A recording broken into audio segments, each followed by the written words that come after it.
Welcome!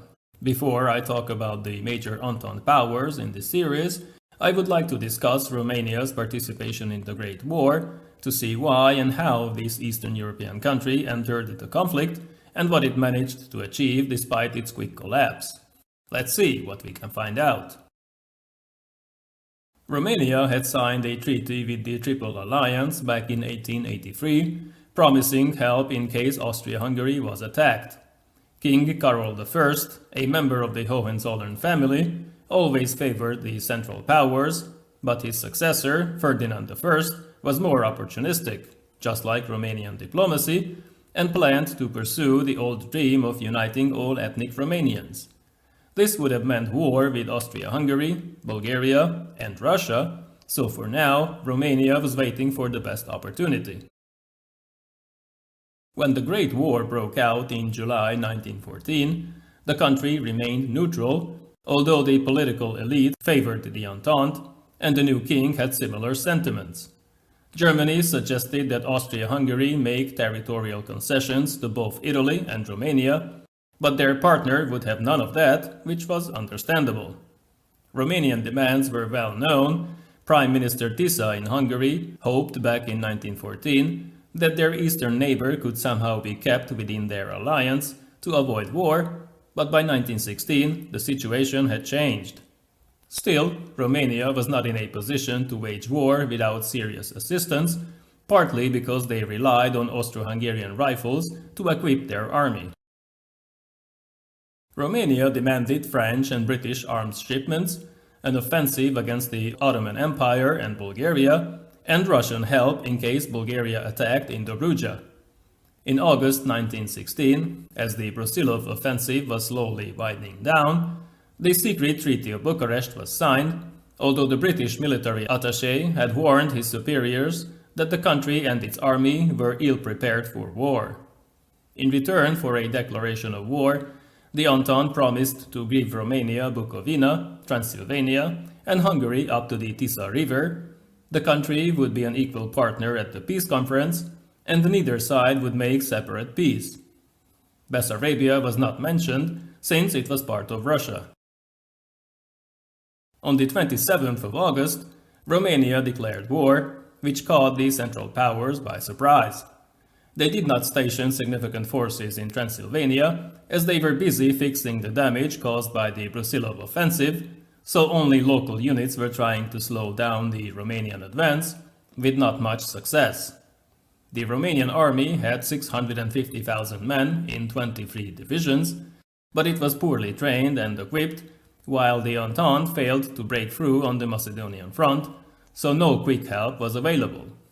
This sealed the fate of the invasion, but three armies attacked through the Carpathian passes and advanced into Transylvania nonetheless, overwhelming the local defenders. A few towns fell, but Falkenhayn, chief of the German General Staff, who had already made preparations to counter such an attack, moved 4 German divisions into Transylvania, while the Bulgarians also prepared to invade from the south. Although the Russians sent 3 divisions to assist, this was not enough to save Romania. General Mackensen led a mixed German, Bulgarian, Turkish force in Dobruja towards Constanța, defeating the defenders there. In mid-September, the offensive in Transylvania had to be stopped. Romanian and Russian forces were moved to the south to outflank the attacking Germans, but no major success was achieved, and the operation had to be cancelled.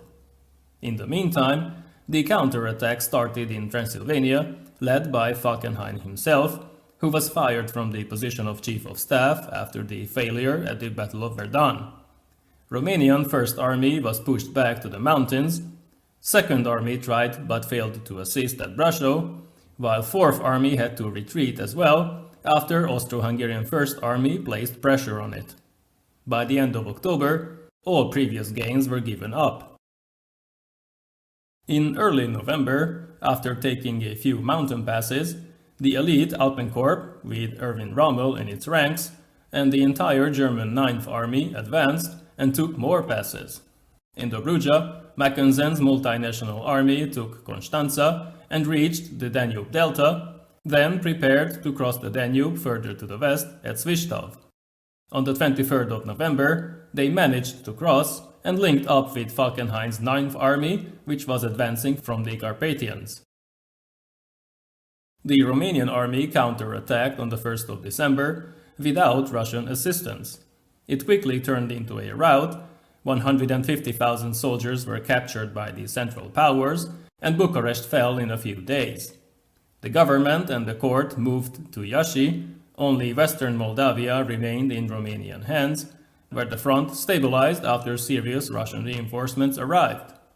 It was a significant victory for Germany and its allies, but the war continued, even after the February Revolution in Russia, which failed to fulfill its promises.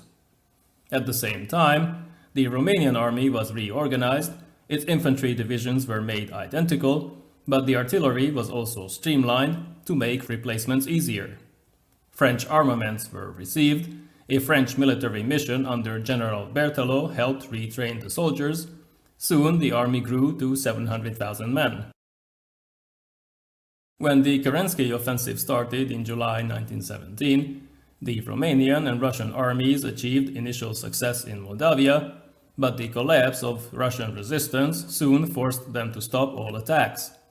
In the next 2 months, the counteroffensive also failed. Neither side could achieve victory. However, in November, the Bolshevik Revolution kick-started the Russian Civil War, the Eastern Front collapsed, so Romania signed an armistice in December.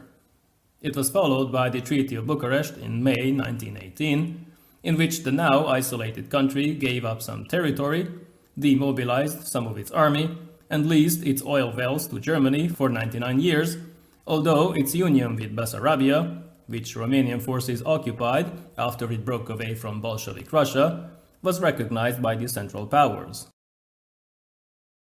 In the meantime, ethnic Romanian soldiers of the Austro-Hungarian army, who had been captured, formed their volunteer legions both in Russia and Italy to fight on the side of the Entente, and to avoid being treated badly by their captors. They fought with divides against the Reds in Russia and against Austro-Hungarian forces both in Romania and Italy. Russia needed workers, so they reduced the number of candidates. In January 1918, only around 10,000 men served in the Romanian Corps. They were then further divided, as some joined the Bolsheviks. In Italy, 30,000 volunteers applied by mid-1918, but fewer than 1,000 participated in the Vittorio Veneto offensive. In September, Entente forces broke through on the Macedonian front. Skopje soon fell. The following mutinies in the army and political changes forced Bulgaria to ask for armistice. As the advance continued, the situation changed dramatically. Revolutions broke out in Germany and Austria-Hungary. Their armies started to retreat on all fronts, and while Hungary announced a unilateral disarmament, Romania mobilized again, sending several divisions to Transylvania in mid-November.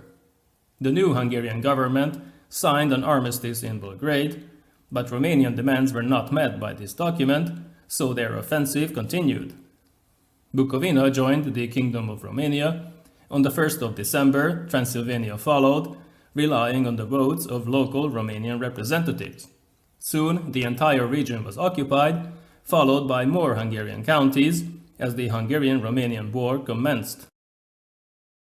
The military and political situation remained fluid in 1919, so the peace treaty could not be signed. Romania, which already possessed Bessarabia, would eventually gain more territory, but I will discuss the outcome of these events in another video in the Interwar series. Thank you for watching, see you next time!